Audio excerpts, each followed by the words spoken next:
que Dios nos ha dado vida eterna y esta vida está en su Hijo. El que tiene al Hijo tiene la vida. El que no tiene al Hijo de Dios no tiene la vida. Y aquí el versículo, pongan mucha atención. Estas cosas os he escrito a vosotros que creéis en el nombre del Hijo de Dios para que... Deténgase aquí un momento. ¿Qué es lo que dice? Para que sepáis, para que sepáis que tenéis vida eterna. No creáis, no adivinéis, no esperéis, no presumáis, no penséis, no, sino sepáis con una certeza absoluta que tenéis vida eterna. Este privilegio es de todo cristiano. Por eso es tan importante que estén completamente seguros de que son salvos. La manera de ser salvos es creyendo que Jesús es el Cristo. Ese Jesús, y el nombre Jesús significa Salvador, es el Mesías. Creen eso, confían en eso. Y algo sucede y nacen de nuevo. Es así de simple, gloriosamente simple y simplemente glorioso. En Hechos 16, versículo 31, leemos algo interesante. Ellos dijeron, cree en el Señor Jesucristo y serás salvo. Amigos, no es nada tan alto que pocos puedan alcanzarlo. Es tan bajo que pocos bajan a él. Es tan claro, es tan simple. Somos salvos por fe en Jesucristo. La palabra creer no significa tan solo creencia intelectual. Los demonios creen así. Creer denota confianza y compromiso. Pienso que está claramente descrito en otro versículo y quisiera que lo busquen conmigo. Efesios capítulo 2, es tan claro, tan simple. Efesios capítulo 2, versículos 8 y 9. Dios lo hace abundantemente claro porque Él quiere que seamos salvos. Y aquí Dios nos dice no solo lo que nos salva, sino lo que no nos salva. Esto es lo que dice. Pongan atención. Porque por gracia sois salvos por medio de la fe, y esto no de vosotros, pues es don de Dios, no por obras para que nadie se gloríe. ¿Entendieron eso? No por obras para que nadie se gloríe. Él dice, porque por gracia sois salvos por medio de la fe, y esto no de quién, no de vosotros. Pues aquí está el yo nuestro. De acuerdo, el yo no puede salvar. ¿Lo entienden? Y continúa diciendo, no por obras para que nadie se gloríe. Obras, ahí lo tienen. El yo y las obras. ¿Ven que eso no salva? ¿Lo ven? El yo y las obras no salvan. Ahora, veamos lo que sigue. Porque ¿por qué? Por gracia. Por gracia sois salvos por medio de ¿qué? Por medio de la fe. Eso es todo. Les digo, es así de simple. Si caminan por las calles de cualquier ciudad y preguntaran a las personas, ¿son salvos y van rumbo al cielo? ¿Saben lo que la mayoría diría? Espero que sí. Creo que sí. Hago lo mejor que puedo. El yo, y el hago obras lo mejor que puedo. ¿No es verdad? No en vano, la gente no tiene ninguna certeza. ¿Cómo tener certeza si depende de lo que uno hace? Yo no confiaría ni en los mejores minutos de mi vida para poder entrar en el cielo. Hago lo mejor que puedo. El yo y las obras. Ahora, en comparación con eso está lo que Dios dice. Dios dice aquí, porque por gracia. ¿Qué es gracia? Gracia es el favor inmerecido y amor que Dios muestra a pecadores como nosotros. Es su razón de amarnos cuando no hay mucho que amar. Dios no nos ama por lo que nosotros valemos. Tenemos valor porque Él nos ama por su gracia. Y por eso Jesús vino a morir. Dios muestra su amor para con nosotros en que siendo aún pecadores, Cristo murió por nosotros. Eso es gracia, su gracia asombrosa, porque por gracia sois salvos por medio de ¿qué? Por medio de la fe. Gracia. Definamos una vez más estas palabras. Gracia. Las riquezas de Dios a expensas de Cristo. Eso es gracia. ¿Entendido? Bueno, ¿y qué es fe? Fe es cuando renunciamos a todo y confiamos en Él. Fe no es creencia intelectual. Eso es solo parte. Fe es confianza, compromiso. Eso es lo que salva. Porque por gracia sois salvos por fe. Imaginen que gracia es la mano de Dios extendida desde el cielo y Dios dice, te amo, quiero salvarte. Piensen ahora que fe es su mano extendida hacia Dios. Dios pone la mano de gracia, ustedes ponen la mano de fe. Y cuando ponen su mano de fe en la mano de gracia de Dios, eso, mis amigos, eso es salvación, porque por gracia sois salvos por medio de la fe. ¿Estamos de acuerdo? Ahora, dicho eso, quisiera preguntar, ¿cuál es el resultado? ¿O cuáles son las características del que nace otra vez? ¿Qué distinción tiene el creyente? Este pequeño libro de Primera de Juan fue escrito para dar certeza. Y la palabra sepáis, del verbo saber, se menciona casi 40 veces en esta epístola. Ahora él menciona maneras en que podemos saber que hemos nacido de nuevo. Voy a tomarlas todas y reducirlas a 3, porque básicamente las 40 se resumen en 3 cosas básicas. Y quiero que tomen una prueba, por así decirlo. ¿Están listos para esto? La prueba de la certeza para saber si tienen o no el derecho de decir, sí, gloria a Dios, sé que soy salvo. La primera prueba es la del señorío. ¿Es Jesucristo el Señor de su vida? Veamos Primera de Juan, capítulo 2, desde el versículo 3. Y en esto sabemos que nosotros le conocemos si guardamos sus mandamientos. No dice que somos salvos si guardamos sus mandamientos. No. La salvación es un regalo de Dios. Dice que sabemos que le conocemos si guardamos sus mandamientos. El que dice, yo le conozco, y no guarda sus mandamientos, el tal es mentiroso y la verdad no está en él. Una cosa del apóstol Juan es que va directamente al grano. No hay nada esotérico aquí. Si dicen ser salvos, si dicen conocer a Dios sin guardar sus mandamientos, Dios dice que son mentirosos. Quizás dirán, pastor, no entiendo. ¿Quiere decir que si rompo uno de los mandamientos significa que no soy salvo? No estoy diciendo eso. Porque no hay nadie aquí que no ha pecado o fallado en algo de alguna manera después de ser salvos. ¿No es verdad? Todos lo hemos hecho y Juan lo sabe. Vean el capítulo 1, versículo 10. Si decimos que no hemos pecado, le hacemos a él mentiroso y su palabra no está en nosotros. Eso es tiempo pasado, ¿de acuerdo? Es tiempo pasado. Pero en el capítulo 2, versículo 1 dice, hijitos míos, estas cosas os escribo para que no pequéis. Esa es la regla, no pequéis. Pero dice, y si alguno pecado, abogado tenemos para con el Padre a Jesucristo el justo.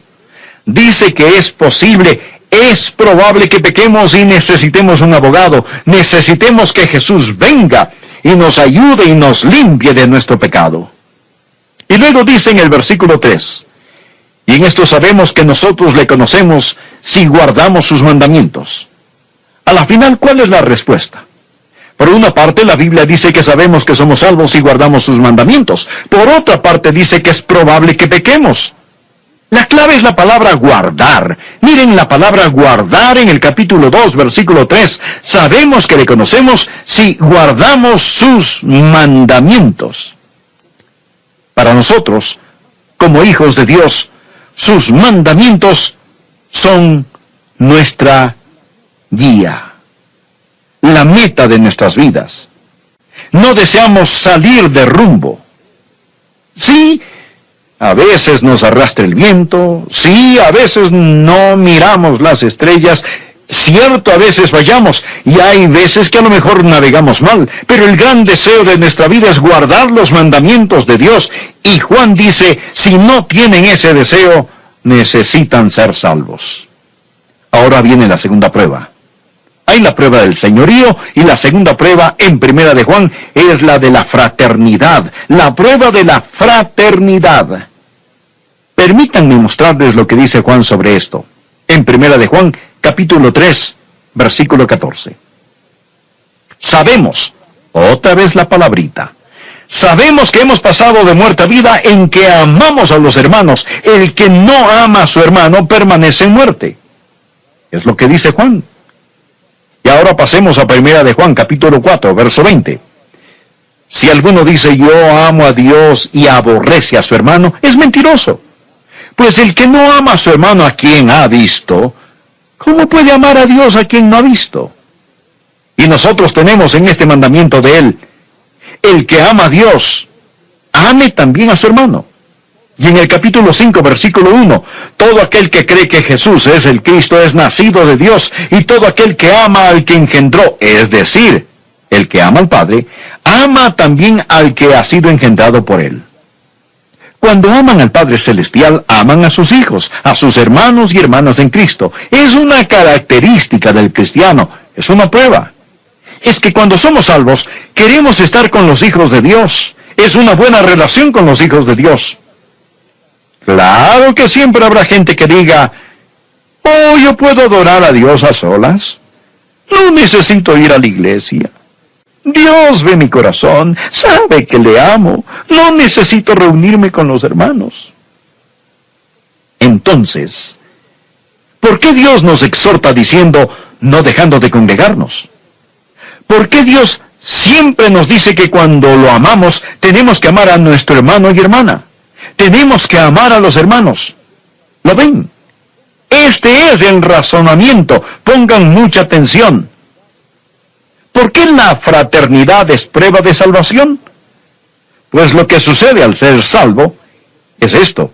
Recibimos una naturaleza divina. Sabemos que somos partícipes de la naturaleza divina. ¿Y cuál es la naturaleza de Dios? La naturaleza de Dios es amor. Veamos juntos en Primera de Juan, capítulo 4. Amados, amémonos unos a otros. Y ahora escuchen esto. Porque el amor es de Dios. Todo aquel que ama es nacido de Dios y conoce a Dios. El que no ama no ha conocido a Dios, porque Dios es amor. No hay que ser un científico para entender esto. Al nacer de nuevo, nacemos de Dios. El Espíritu Santo entra en nosotros y somos hechos partícipes de la naturaleza divina. ¿Y qué es la naturaleza divina? Dios es amor.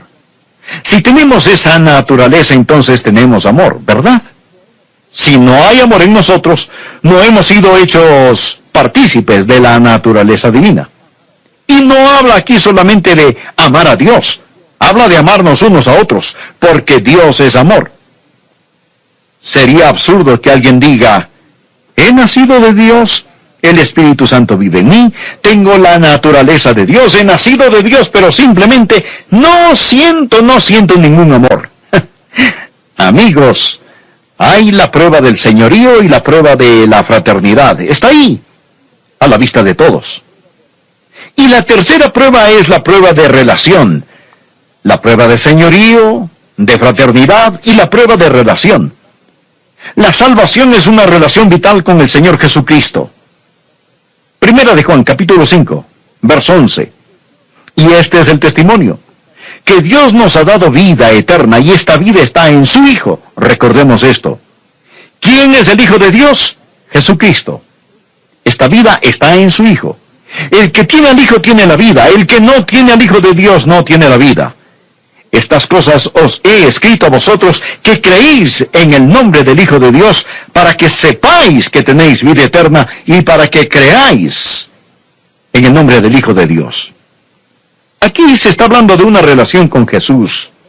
Habla sobre tener al Hijo, conocer al Señor Jesucristo. Primera de Juan capítulo 5, versículo 13. Ponga mucha atención. Estas cosas os he escrito a vosotros que creéis en el nombre del Hijo de Dios. No dice, estas cosas os he escrito a vosotros que creíais. Tiempo pasado. No, esto es tiempo presente. Y aquí quiero decir algo que tal vez no les guste escuchar porque puede ir contra su teología. A menudo he oído decir que si uno no se acuerda de la hora, del lugar donde fue salvo, realmente no es salvo. ¿Han escuchado eso? Si no se acuerdan de la hora y del lugar, nunca fue salvo. Pero hay una pequeña falla en todo eso, y es que no está en la Biblia. Alguien lo inventó, pero no está en la Biblia. La Biblia no nos pide recordar una experiencia en el pasado como prueba de salvación. No dice, los que creyeron tienen vida eterna. Dice, el que cree.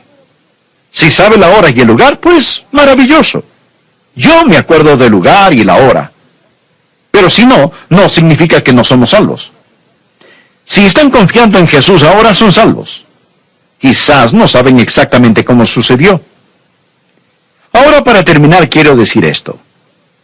Es posible que sean salvos, pero no están completamente seguros. Si yo fuera ustedes, ¿saben lo que haría? Haría exactamente lo que hice, porque lo hice cuando era joven. Era salvo, creo que lo era. Aún no estoy seguro si lo era o no, pero lo iba a resolver. Es que nunca aprendí bien lo que significaba entregarse a Cristo, y por largo tiempo estuve sobre un sube y baja sin saber si era salvo o no lo era. Recuerdo que una noche me detuve en la esquina de dos calles en una ciudad en el sur de la Florida. Para entonces ya sabía un poquito más de la Biblia. Alcé mis ojos a los cielos y dije, Dios, necesito estar seguro. No sé si estoy perdido y bajo convicción del Espíritu, o si soy salvo y el diablo me quiere hacer dudarlo. Una cosa que sí sé, Dios mío, es que ahora quiero estar seguro. Dijiste que si creía en ti, si confiaba en ti, me salvarías. Así que alcé mis ojos a los cielos y dije, Señor, ahora con todo mi corazón, con todo lo que soy, de una vez por todas, ahora y para siempre, confío que me das salvación. Si era salvo, lo sigo siendo, pero si no lo era, ahora sí lo soy, solo asegurándome. Y quiero decir que desde entonces hay un río de paz en mi corazón que todavía sigue fluyendo. El título de nuestro mensaje hoy es la segunda parte de cómo ser salvo y saberlo. Y si usted no es salvo y no tiene la seguridad de la salvación, entonces necesita salvarse y obtener la seguridad de su salvación.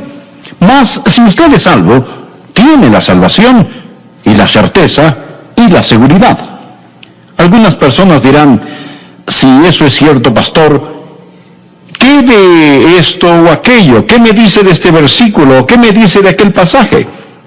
Bueno, permítame darle una ilustración clásica de lo que alguien haría si usted dice que cree en la seguridad eterna del creyente. Segunda de Pedro capítulo 2, en la palabra de Dios, empezando a leer en el versículo 20, Pedro dice lo siguiente: ciertamente, si habiéndose ellos escapado de las contaminaciones del mundo por el conocimiento del Señor y Salvador Jesucristo, enredándose otra vez en ellas, son vencidos, su postrer estado viene a ser peor que el primero. Porque mejor les hubiera sido no haber conocido el camino de la justicia, que después de haberlo conocido, volverse atrás del santo mandamiento que les fue dado. Pero les ha acontecido lo del verdadero proverbio: el perro vuelve a su vómito y la puerca lavada a revolcarse en el cieno. Alguien dirá, ¿lo ve usted? Allí enseña que una persona puede ser salva y perderse nuevamente. Bien, Mire por favor conmigo más cuidadosamente este pasaje y pienso que usted comprenderá que no enseña que una persona salva pueda jamás volver nuevamente a ser no salva, porque en realidad enseña lo opuesto. En el versículo 20 dice esto: ciertamente si habiéndose ellos escapado de las contaminaciones del mundo por el conocimiento del Señor y Salvador Jesucristo. De lo que está hablando aquí es de unas personas que estaban viviendo en pecado y se liberaron a sí mismas. Oyen sobre Jesús y dijeron: ese es el camino a seguir. Cambiaron su forma de vivir, pero nunca recibieron, como vamos a mostrarle, una nueva vida. Habiéndose ellos escapado de las contaminaciones del mundo, no dice que ellos eran salvos, no dice que ellos iban en camino al cielo. Habiéndose ellos escapado de las contaminaciones del mundo por el conocimiento del Señor y Salvador Jesucristo, es decir, habían oído el Evangelio. Ellos tenían conocimiento sobre nuestro Señor y Salvador Jesucristo, pero se enredaron nuevamente en el mundo. Ahora, observe la palabra enredándose. La palabra enredar literalmente significa tejer algo.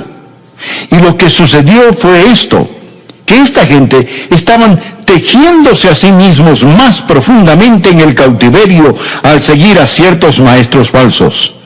Y todo lo que Pedro está hablando aquí en 2 de Pedro gira sobre el tema de los maestros falsos. Hay personas que oyen acerca de Jesús, pero lo oyen de los labios de los maestros falsos. Realmente nunca aprenden qué es ser salvo, ser renacido, y se enredan a sí mismos. Ellos tejen en sus corazones y mentes ciertas filosofías y enseñanzas falsas y nunca llegan a saber el Evangelio de la gracia. Se meten a sí mismos más profundamente en el cautiverio por medio de los maestros falsos. Y cuando hacen esto, terminan en peores condiciones que al principio, antes de haber oído sobre Jesús. Ahora aquí tenemos un principio, escúchelo. Los que viven en la verdad se hacen más y más libres. Los que no viven en la verdad, los que viven en las mentiras, experimentan más y más cautiverio. Bien, aquí está la enseñanza. La reformación sin la transformación conduce a mayor degradación y condenación final. Creo que esto vale la pena que lo repita, escúchelo. La reformación sin la transformación conduce a mayor degradación y condenación final. El ejemplo clásico es el de Judas Iscariote. Jesús dijo referente a Judas: más le valdría a ese hombre no haber nacido. Judas oyó la verdad. Judas reformó su vida. Era un discípulo del Señor Jesús. Con la reformación, ellos solo están invernando y despiertan más fuertes. Esto es lo que Pedro dice: más les hubiera valido no conocer el camino de la justicia que abandonarlo después de haber conocido el santo mandamiento que se les dio. La salvación, por otra parte, le da a usted una nueva naturaleza. La reformación no le da a usted una nueva naturaleza, no cambia nada. Bueno, alguien dirá: muy bien, pero usted sabe, Pastor Rogers, si yo creo en lo que está predicando, si creo en la eterna seguridad de la salvación, yo me haría creyente y después pecaría todo lo que quiera, porque no tendría que preocuparme de nada. Ya tengo un boleto para el cielo, nunca podría perder mi salvación, por lo tanto, solo me salvo y luego a divertirme a lo grande. Simplemente puedo pecar todo lo que yo quiera.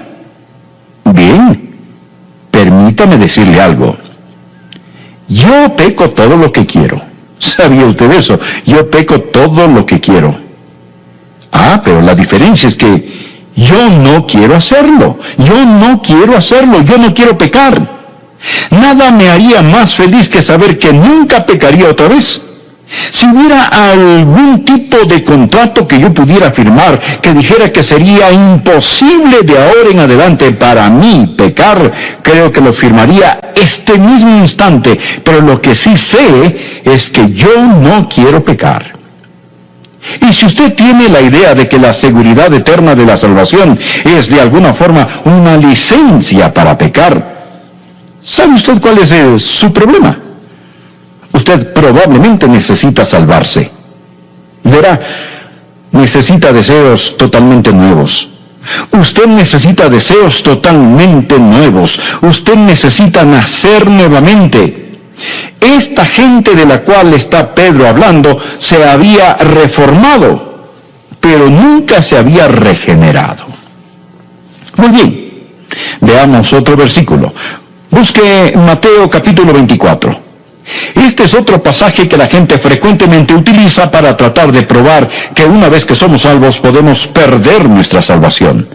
Mateo capítulo 24, versículo 11, dice lo siguiente: y muchos falsos profetas se levantarán y engañarán a muchos, y por haberse multiplicado la maldad, el amor de muchos se enfriará, mas el que persevere hasta el fin, éste será salvo.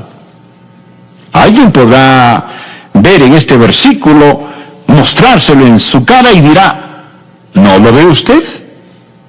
Que para que usted pueda ser salvo tiene que mantenerse firme hasta el fin. Amigo, es asombroso cómo la gente le da vuelta a las cosas 180 grados fuera de enfoque. Dicen que para que usted pueda ser salvo tiene que perseverar hasta el fin, pero Dios enseña aquí que para que usted pueda perseverar hasta el fin tiene que ser salvo. Es todo lo que Él está diciendo. Usted desea saber quién es salvo. Los que perseveran son quienes son salvos. Ellos no son salvos porque perseveran, más bien perseveran porque son salvos.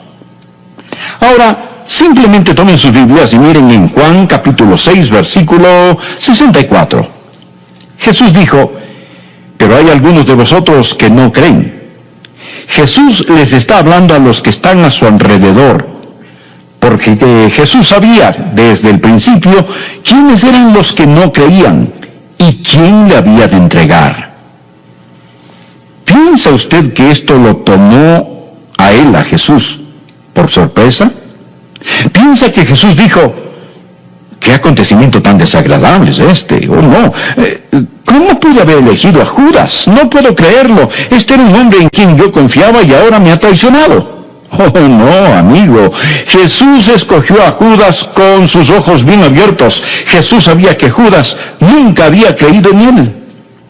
Continuemos en este mismo capítulo 6. Miremos los versículos 70 y 71. Dice: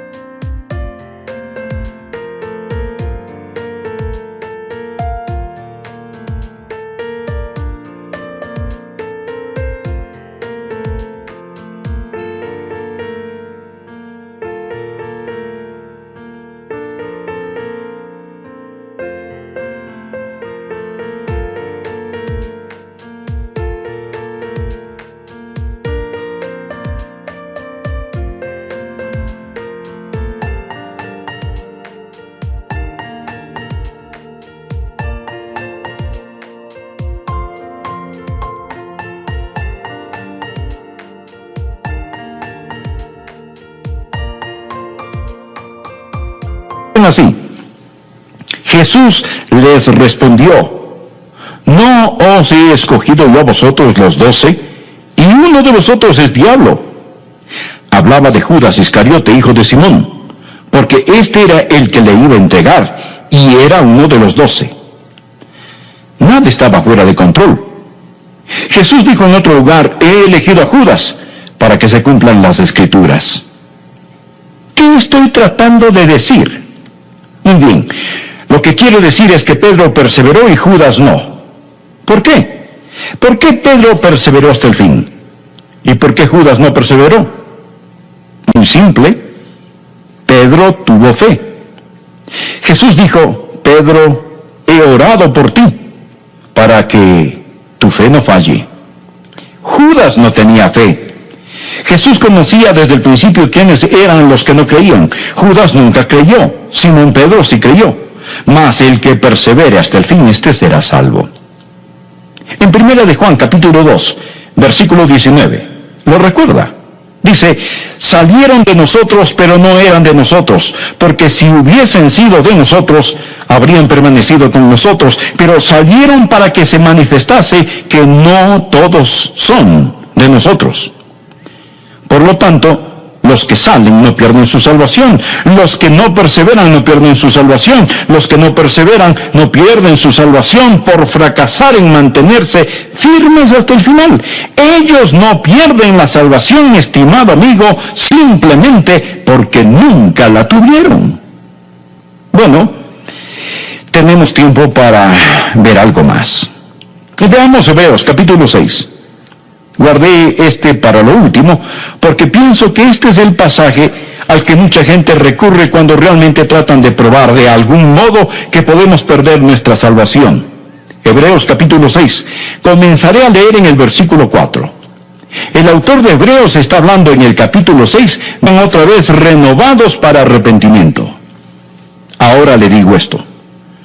Si usted usa Hebreos 6, comenzando en el verso 4, y prosiguiendo con los demás versículos, si usted utiliza este pasaje para probar que una persona puede perder su salvación, este prueba mucho más de lo que usted desea. Prueba demasiado. Porque, ¿qué prueba este pasaje? Prueba que si usted fue una vez salvo y perdió su salvación, si esta es la forma en que usted usa estos versículos, también prueba que usted nunca podrá salvarse otra vez. ¿No es esto correcto? Si recayeron o se han apartado, es imposible para ellos ser nuevamente renovados para arrepentimiento. Por lo tanto, si usted no cree que una vez salvo, siempre salvo, usted tiene que creer que 2 veces perdido, siempre perdido. ¿Entiende lo que estoy diciendo?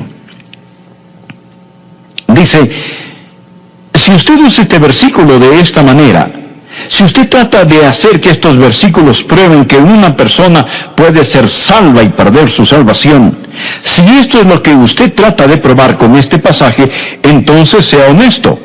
Porque decir que una vez que pierdan su salvación, estas personas nunca podrán salvarse otra vez. Es imposible que sean otra vez renovadas para arrepentimiento. Entonces, ¿de qué estamos hablando? ¿De qué habla el pasaje? No está hablando de gente que eran salvos. Usted me pregunta, pastor, ¿cómo sabe usted que no está hablando de gente que ha sido salva? Bien. Mire el versículo 9. Pero en cuanto a vosotros, oh amados, estamos persuadidos de cosas mejores y que pertenecen a la salvación. ¿Lo ve? Él no está hablando aquí acerca de personas salvas. Él está hablando de personas quienes llegan al umbral o entrada de la salvación y se desvían. Es imposible para estas personas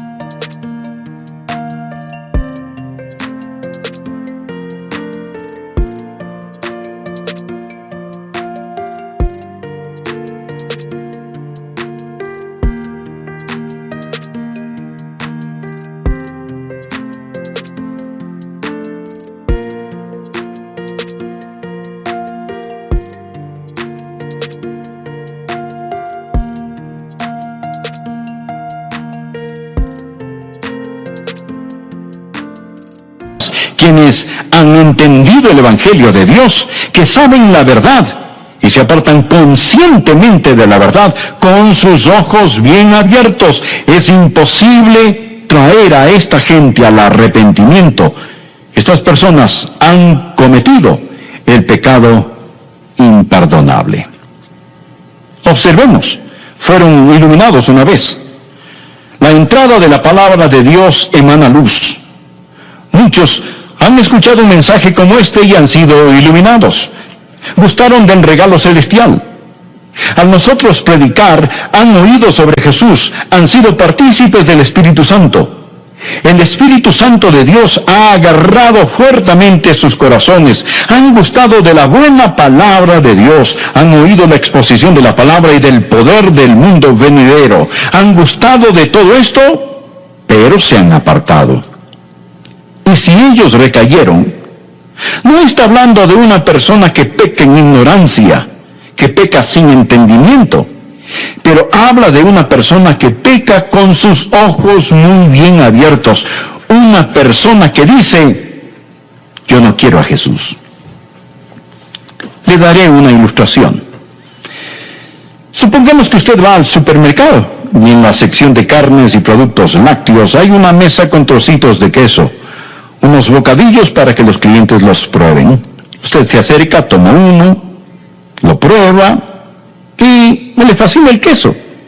Y quizá diga, oiga, este queso es realmente extraordinario. Por favor, deme 2 libras.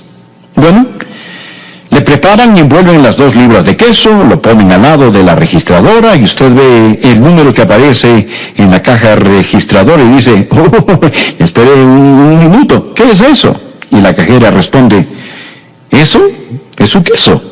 Usted le dice, un momento, debe estar bromeando. ¿Usted espera que yo pague tanto?